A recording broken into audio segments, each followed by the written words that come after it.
नमस्कार दोस्तों। ट्रंप ने लात मारनी शुरू कर दी यूरोपियंस को, जेलेंस्की को, सबकी वाट लगा दी। तो सभी भागकर कहां जा रहे हैं? मोदी जी के चरणों में कि माई बाप, हमें ट्रंप की सुनामी से हमें बचा लो। कौन कौन आ रहा है? यूके के प्रधानमंत्री हैं, लगता है भारत आने वाले हैं। ईयू की हेड हैं, वो आने वाली हैं। मुझे लगता है जेलेंस्की भी कहीं यहां ना आ जाए कि माई बाप, मेरी कंट्री का हो गया कबाड़ा, इसके हो रहे हैं टुकड़े, आप हमें बचा लो। और ये वही यूक्रेन है जो हमेशा भारत के खिलाफ खड़ा हुआ दिखाई दिया, पाकिस्तान के साथ खड़ा हो गया और आज बार बार भीख मांग रहा है, मोदी जी मन्नू बचा लो। अब देखते हैं, ये बात यहीं पर खत्म नहीं होती। उधर मिलोनी है, वो मोदी मोदी कर रही है, आपने सुना होगा। यानी कि ऐसा क्या चक्कर है, ऐसा क्या जादू है कि सारी दुनिया मोदी मोदी करती है और पप्पू भी मोदी मोदी ही करता है। वैसे तो जब देखो मोदी मोदी मोदी, वो दूसरी बात है कि वो नेगेटिव फॉर्म में वो करता है, बट कुछ तो चक्कर है मोदी जी के में अंदर कि वो कोई भी कंट्री का प्रधानमंत्री हो, प्रेसिडेंट हो, वो मोदी मोदी करता है, यानी कि नमो नमो करता रहता है। अब यूरोप में क्या हो रहा है, जेलेंस्की के साथ क्या होगा, और ट्रंप ने सबको धक्का मारकर भारत की तरफ क्यों उनका मुंह मोड़ दिया है? क्या ट्रंप इतने बिजी अपने आप को करने वाले हैं अमेरिका के अंदर कि उन्होंने बोला मोदी जी थोड़े को बड़ा टाइम हैगा, तुसी करो। अब इसके ऊपर बात करेंगे उमेश जी के साथ, क्योंकि उमेश जी की नज़र जो है हमेशा जो युद्ध होते हैं उसके ऊपर बड़ी रहती है कि भाई युद्ध कहाँ हो रहा है, कहाँ पर कहाँ हो रहा है, और वो कब उठाकर बॉम्ब फेंकेंगे मेरी सिटी में, जहां पर मैं चाइना में रहता हूं। एक तो वायरस ने इनको तंग किया हुआ है, पिछले 2-3 दिनों से मैं देख रहा हूं इनको चाइनीज वायरस ने पकड़ लिया है। अब ये पंगे लेते मेरे साथ तो वायरस तो भेजना बनता ही था, तो हमने भी भेज दिया। ये चाहते हैं कि मेरी सिटी जहां पे मैं रहता हूं उसके ऊपर बॉम्ब फेंक दिया जाए। ये किसी और सिटी के ऊपर बात नहीं करेंगे, ना बीजिंग पर ना शंघाई पे, हमेशा बोलेंगे गोंगजो में बॉम्ब गिरने वाला है। तो हमने बोला चलो हम भी एक छोटा सा वायरस भेज देते हैं। उमेश जी, कैसी रही हमारे वायरस की जर्नी? जय सिया राम। जय सिया राम। सर, वायरस कैसा तंग कर रहा है आपको? हाँ, ठीक है, ठीक हो जाएंगे। ठीक होने देंगे तो होगे ना आप। चलिए सर, ट्रंप ने भी एक वायरस फैला दिया, वो है मायूसी का यूरोप के अंदर। कैसे लगता है आपको कि सारे यूरोपियंस भागकर भारत आ रहे हैं? अगला पूरा हफ्ता मोदी जी के पास कोई टाइम नहीं है। सर, अभी रिसेंटली कंक्लूडेड जर्मन इलेक्शन हुआ है। उसमें ओला शोल्स की पार्टी हार चुकी है और जर्मनी के अंदर जो नए चांसलर हैं, मर्ज, फ्रेडरिक मर्ज, उन्होंने बोल दिया है कि हमें अमेरिका के साथ अपने सारे रिश्ते नाते तोड़ना पड़ेगा। We need a new nuclear umbrella. वो एक यूरोपियन न्यूक्लियर अम्ब्रेला की बात कर रहे हैं, यूरोपियन सिक्योरिटी आर्किटेक्चर की बात कर रहे हैं। यूरोप में दो ही नेशन है जिनके पास न्यूक्लियर वेपन्स है, एक फ्रांस है, एक यूके है। आपने देखा होगा कि जिस हिसाब से लास्ट वीक रियाद में जो समिट हुई थी, तब बिल्कुल ही दरकिनार कर दिया था रशिया और अमेरिका ने। मैं हमेशा यही बोलता था कि जब भी अमेरिका आता है, रशिया उनका दोस्त बन जाता है। अमेरिका में ट्रंप आते हैं, रशिया उनका दोस्त बन जाता है। वो हो रहा है, आप देख रहे हैं। जिस हिसाब से जय वीरों की दोस्ती के जैसे उन लोगों ने अपना काम चालू कर दिया है और इन्होंने बोल भी दिया कि यूक्रेन को हम कैसे बांटेंगे। जेलेंस्की 2 दिन से नाटक कर रहा है, मैं क्रिटिकल मिनरल्स की जो डील है वो साइन करूंगा, नहीं करूंगा। फिर स्टारलिंक का सैटेलाइट की धमकी दी, करूंगा। फिर आज सडनली बोलता है नहीं करूंगा। यूएस ने जो $100 बिलियन का या $500 बिलियन का जो भी दिया है, वो ग्रांट था, इट वॉज नॉट डेप्ट। तो आज एक तरह से फेडरिक मर्ज की बात सुन के जेलेंस्की के बल्ले बल्ले हो गए। ऐसे ही हो गया है कि यूक्रेन का युद्ध जो सुलझते सुलझते रह गया है, वो वापस बिगड़ने जैसा हो गया है। क्योंकि जर्मनी ने बोल दिया है कि वो अपनी long range missile, taurus missile Ukraine को देने वाला है। और उन्होंने ये भी बोल दिया कि कल आपने देखा है कि कीथ स्टार्मर, इमैनुअल मैक्रोन और ये फ्रेडरिक मर्ज, इन्होंने यूरोपियन पैकेज की बात कर दी है, 5 या 6 बिलियन डॉलर की या यूरो की। तो एक तरह से यूक्रेन को पैसे वापस मिलने लग जाएंगे। अब इसमें अमेरिका कैसे रिएक्ट करेगा वो हमको देखने की बात है। देखिए, तीनों कंट्री के जो हेड है, मैक्रोन, स्टार्मर और फ्रेडरिक मर्ज, वो इलॉन मस्क से बहुत परेशान है। क्योंकि जर्मनी के जो इलेक्शन है, उधर की जो एएफडी पार्टी है, फार राइट पार्टी है, वो सेकंड लार्जेस्ट पार्टी बन के उतरी है। उनको शायद 151 सीट मिली है 630 में से। और एक तरह से उनकी पॉपुलैरिटी दिन-ब-दिन बढ़ती जा रही है।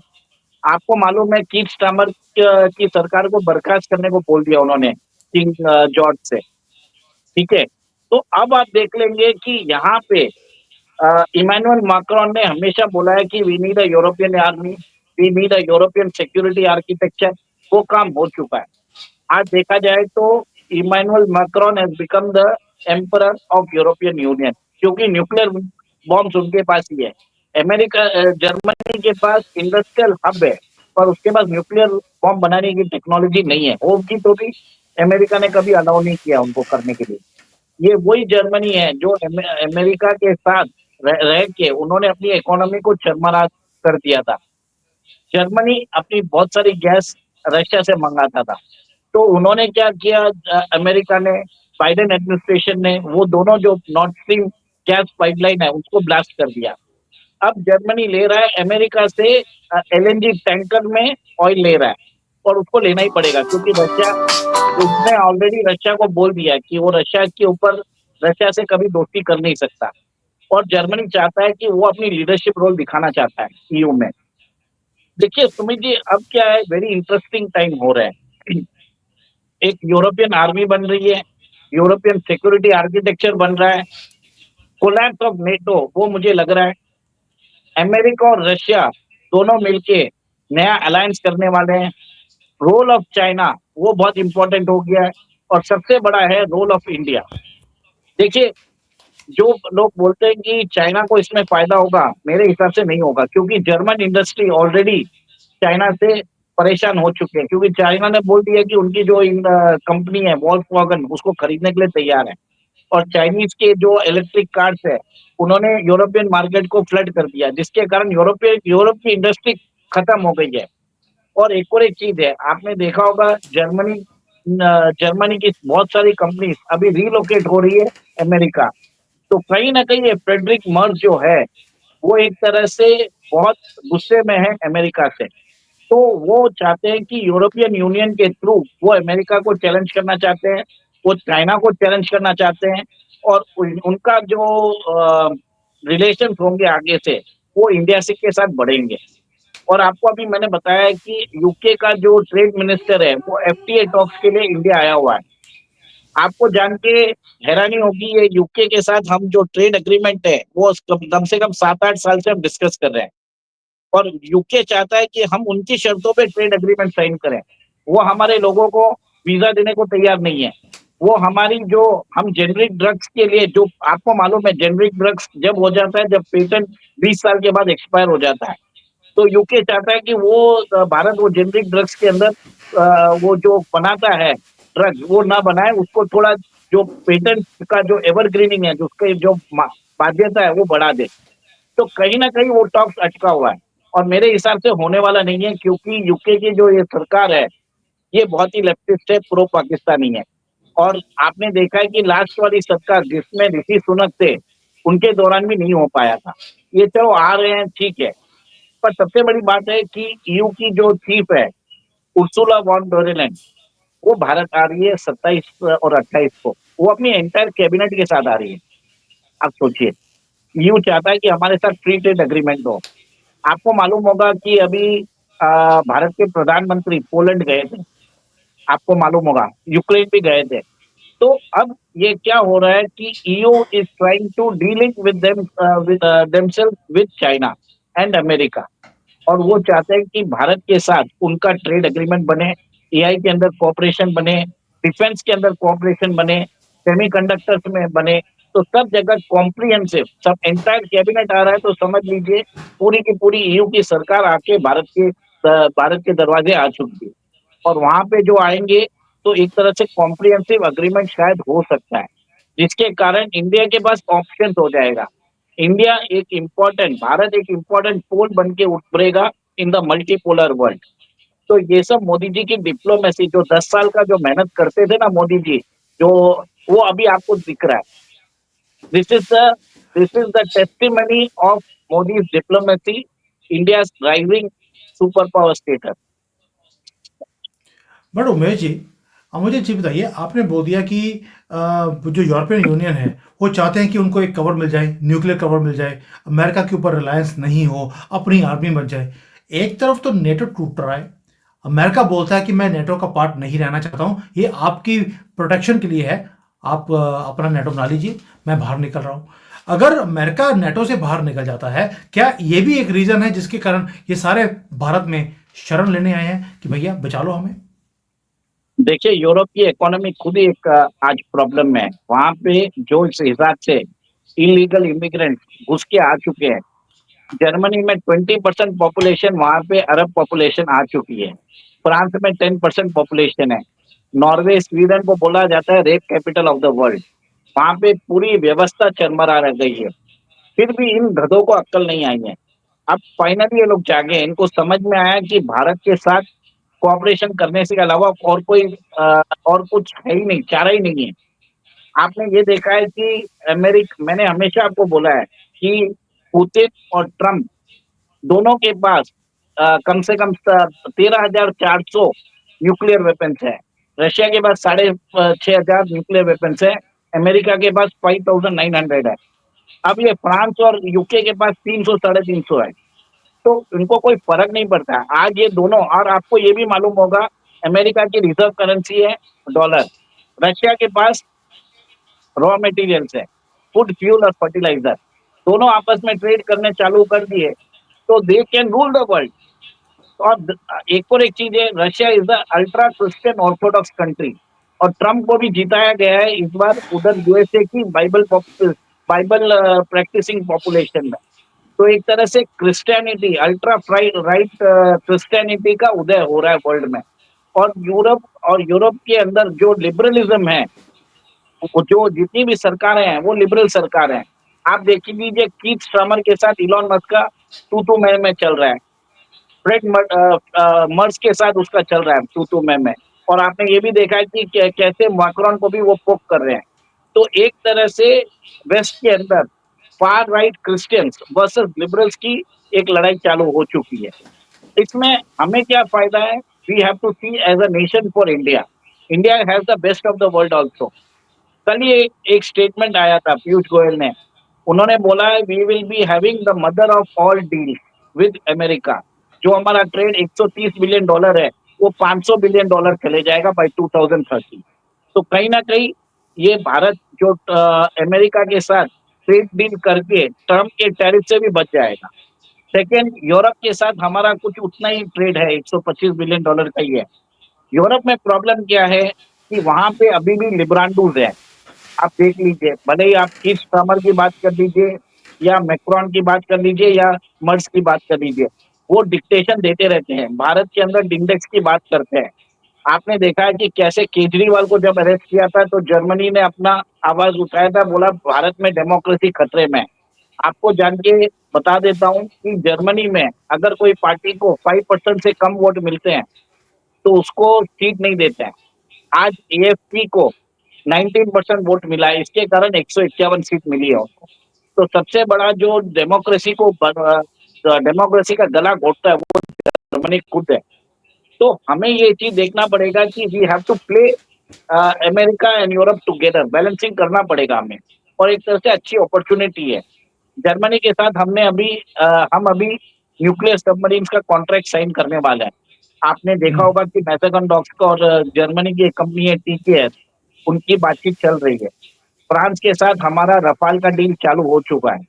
और आपको ये भी बता देता हूँ कि स्वीडिश कंपनी ग्रिपेन है, वो भी भारत को 5th जनरेशन फाइटर एयरक्राफ्ट के लिए टेक्नोलॉजी देने के लिए तैयार हो गया। वो तो बोल रहा है कि 700 करोड़ में आपको हम दे देंगे ये जेट। आप क्यों 1,000 1200 करोड़ या 1500 करोड़ में F-35 ले रहे हो? तो ये देखिए, बहुत सारे ऑप्शन आ चुके हैं भारत के पास। ऐसा नहीं है कि भारत F-35 देख रहा होगा या सुकोई 57 देख रहा होगा। अब हमें देखना पड़ेगा, we are spoil for choice. हमें सबको अभी सबके इंटरेस्ट को मैनेज भी करना पड़ेगा। देखिए, स्पॉइल फॉर चॉइस भी है, इसमें डिफिकल्टी भी आ जाता है, because we have to manage the interest of Russia, America and now EU. तीनों को साथ में लेके चलना है अगेंस्ट चाइना। यही हमारा यही हमारा मोदी जी की डिप्लोमेसी का जो बोलते हैं क्रक्स वही रहेगा। और आपको मालूम है कि अभी रशिया और पाकिस्तान के बीच में डायरेक्ट ट्रेन सर्विस चालू हो चुकी है, अगले महीने चालू होने वाली है। तो कहीं ना कहीं रशिया हमसे दूर होता जा रहा है। We have to see from that light as well. तो यूरोपियन यूनियन आपके पास आ रहा है तो हमको हमारी टर्म्स पे, हमारे इंटरेस्ट पे we have to negotiate and sign a deal. और हमारे जो कॉमर्स मिनिस्टर है पीयूष गोयल, वो ये काम बेखूबी कर रहे हैं। उमेश जी, ये तो आपने बोल दिया कि हमें यूरोप को, रशिया को और अमेरिका को, तीनों को बैलेंस करके चलना पड़ेगा और तीनों को खुश भी रखना पड़ेगा। ये तो फिर वही बात हो गई जिसका जिसका स्यापा भारत के अंदर भी था, जिसको बोलते हैं सबका साथ, सबका भी है विकास और सबका प्रयास। अब अगर आप सभी को ऐसे करेंगे कि भी उससे भी F-35 भी ले लिया, सुखोई भी ले लिया, इधर से आपने यूरोपियन यूनियन से भी प्लेन ले लिए सबको खुश करने के लिए, फिर तो हमारे यहाँ बटा बैठ जाएगा। हमारा पहले ही सबका साथ सबका विकास के कारण हमारी हालत खराब है, अभी आपने बोल दिया कि इसमें भी इंटरनेशनल डिप्लोमेसी में भी हम सबसे प्लेन खरीदने लग जाए, फिर हो गया काम। देखिए, इसमें अभी होगा कि टेक्नोलॉजिकल ट्रांसफर के साथ कंपोनेंट्स का लोकलाइजेशन, प्रोडक्शन, वो भी बात होगी। फिर बाद में आईपीआर राइट्स की ट्रांसफरेबिलिटी भी होगी कि फ्यूचर में अब वापस इनके साथ हमको इनकी परमिशन की जरूरत नहीं पड़े। आपको मालूम है रशिया ने आपको बोल दिया कि सुकोई 57 हम आपको देने को तैयार है, आपका एमका का इंजन का डेवलपमेंट भी हम कर देंगे। स्वीडन की कंपनी ग्रिपेन बोल रही है कि हम आपको सारा, आपको एवियोनिक्स सब दे देंगे, आपको आपको अपना टोटल कम्युनिकेशन सिस्टम दे देंगे। अमेरिका बात किया जा रहा है कि वो F-35 देने को तैयार है। टर्म्स ऑफ अग्रीमेंट की बातें चल रही है। अभी हमें देखना पड़ेगा कि हमारा रिक्वायरमेंट किसके साथ बैठ सकता है। Immediately we need 2 squadrons of fighter aircraft, क्योंकि हाल और जो आपने देखा है कि it is not been able to meet the challenges. हम बात करते हैं मेक इन इंडिया की, पर मैंने हमेशा बोला है collaborate and make in India. ये काम हो सकता है जैसे ब्रह्मोस में हमने किया है, क्योंकि जो टेक्नोलॉजी आपके पास है वो बाहर से लेके आइए और उसको यहाँ पे कोलैबोरेट करके वापस उसके ऊपर इम्प्रोवाइजेशन करिए। बट हमारी सरकारें क्या कर रही है, वो लोग स्टार्टिंग से ही बोलते हैं कि हमको हम we will do from scratch. जरूरत नहीं है, why do you want to reinvent the same wheel. मेरा हमेशा यही मानना है। अब सब लोग अपनी टेक्नोलॉजी लेके आएंगे, हम यहाँ पे लोकलाइजेशन, कस्टमाइजेशन, फिर बाद में आईपीआर राइट्स ट्रांसफर होंगे। हमको किसी की जरूरत नहीं है ना। We will be able to dictate terms. और देखिए सर, कोई भी आता है तो आपको मालूम है कि we have to accommodate the interest. अभी फ्रांस से हम रफाल के मराइन जेट्स ले रहे हैं, शायद ऐसा भी हो सकता है कि F-35 के 2 स्क्वाड्रन भी ले लें। रशिया के साथ हम उनके S-400 के बदले S-500 के सिस्टम ले सकते हैं। तो कहीं ना कहीं होगा काम। और जर्मनी के साथ हम सबमरीन का डील कर ही रहे हैं। सभी जरूरत है हमको, ये क्रिटिकल वेपन सप्लाई सबकी जरूरत है। और इसराइल के राडार सबसे बढ़िया रहते हैं, हमको भी मालूम है। तो कहीं ना कहीं सब जगह से बात हो रही है। अच्छा, एक और एक चीज है, इसराइल के जो बिजनेस डेलीगेशन है वो भी आया हुआ था इंडिया। वो भी चाहता है कि फ्री ट्रेड एग्रीमेंट हम साइन कर लें। उसके अंदर उन्होंने 600 की बड़ी टीम आई थी, बिजनेस डेलीगेशन वहां पे। इंडिया में बहुत सारे लोगों के साथ उन्होंने मीटिंग भी की है। तो आप सोच लीजिए कि जितना ज्यादा एफटीए की बात हो रही है भारत की, तो आप सोच लीजिए। आपने देखा होगा कि कतर का जो एमिर है, शेख है, वो भी भारत जल्द, वो भी जैसे ही मोदी जी यूएस से जाके आए थे इमीडिएटली भारत आ चुका। वो उसने भी आके बोल दिया $10 बिलियन का मैं इन्वेस्टमेंट करने वाला हूँ। सर और क्या चाहिए sir, point for choice. Umesh ji, आपने बोल दिया कि हम ग्राफीन भी ले रहे हैं, हम F-35 भी ले रहे हैं, उधर से सुखोई 57 भी ले रहे हैं। मुझे लगता है कि सबको खुश करने के लिए हमने सबसे ले लिया और सबका साथ भी मिल जाएगा। भाई अगर आपको सारे हथियार खरीदने से, कभी जर्मनी से कभी फ्रांस से आपको सपोर्ट मिल रही है और आपका रिलेशन भी बढ़िया हो रहा है, चाइना से भी खरीद लो, एक वो कंट्री रह गया है, उससे भी खरीद लो, उसका साथ भी मिल जाएगा और आपके रिलेशन भी ठीक हो जाएंगे। मुझे लगता है मोदी जी कहीं यही ना कर ले। सर वो चाइना के साथ तो होएगा नहीं, क्योंकि मुझे मालूम है। और अगर भारत के अंदर ये सब कंपनीज के मिलिट्री इंडस्ट्रियल कॉम्प्लेक्स, इनके प्रोडक्शन लाइन यहाँ पे खुल गया, तो आप सोच लीजिए कि भारत के ऊपर कोई हमला ही नहीं करेगा। क्योंकि अमेरिका के जो सैटेलाइट सिस्टम है, यूरोप के सैटेलाइट सिस्टम है, रशियन सिस्टम, सब भारत के प्रोटेक्शन पे आ जाएंगे। सबका इंडस्ट्रियल कॉम्प्लेक्स आप इधर लेके आ जाइए, सबकी प्रोडक्शन फैसिलिटी इधर लेके आ जाइए। सर थोड़ा बहुत तो आपको लेना ही पड़ेगा ना सर। आप ऐसे ही सब चीज कैसे बोल सकते हो कि आप सारा हलवा तो आप खा नहीं सकते हो, आपको कुछ ना कुछ इन्वेस्टमेंट भी करना पड़ेगा। तभी कह रहा हूँ, जब आप सभी कंट्री से ले रहे हैं, चाइना से भी हथियार खरीद लो, उसको बोलो तुम भी अपनी टेक्नोलॉजी ट्रांसफर कर दो, फिर चाइना भी हमारे ऊपर अटैक नहीं करेगा। बस सर आपको खतरा चाइना से है, पाकिस्तान बांग्लादेश से नहीं है, उसके भी टेक्नोलॉजी ले आओ ताकि वो भी आपको प्रोटेक्शन में लगा रहे। मुझे लगता है मोदी जी ये भी काम कर सकते हैं, कोई पता नहीं है मोदी जी का। सर एक और एक बात है कि अभी तो जापान बाकी है सर, अभी तो जापान आया नहीं है। और आपने जैसे ही बोल दिया कि मेलोनी तो मोदी के गीत गाती जा रही है, ठीक है।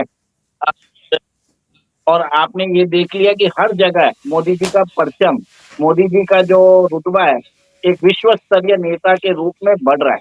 सर बात नहीं करते सर, काम कर रहे हैं धीरे से, राहुल गांधी के जैसे नहीं है कि चाइनीज ड्रोन देख के हमारी सुरक्षा व्यवस्था चाइनीज को बता दे और कि यहाँ कॉन्स्टिट्यूशन की बातें करते हैं, ऐसे कुछ उनको कॉन्स्टिट्यूशन की स्पेलिंग भी नहीं मालूम, ठीक है। वो सब छोड़ दीजिए उनके बारे में।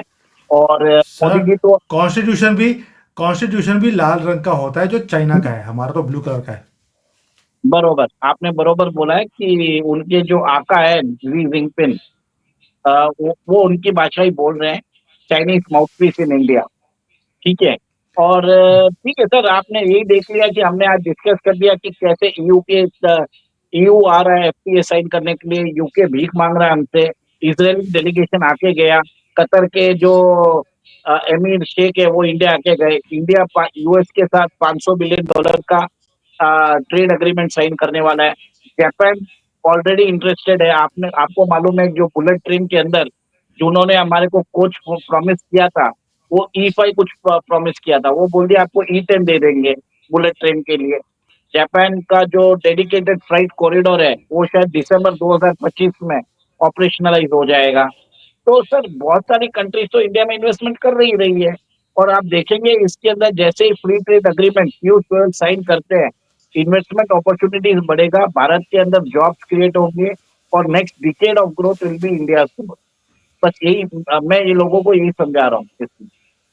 चलिए सर, देखिए अभी एक बात तो क्लियर है कि सभी लोग जैसे ही मोदी जी ट्रंप के साथ मिलकर आए हैं, उनको इतना पता लग गया कि ट्रंप ने भी पूरे दुनिया के लिए हार्श वर्ड यूज किए, लेकिन भारत के लिए फिर भी सॉफ्टर थे।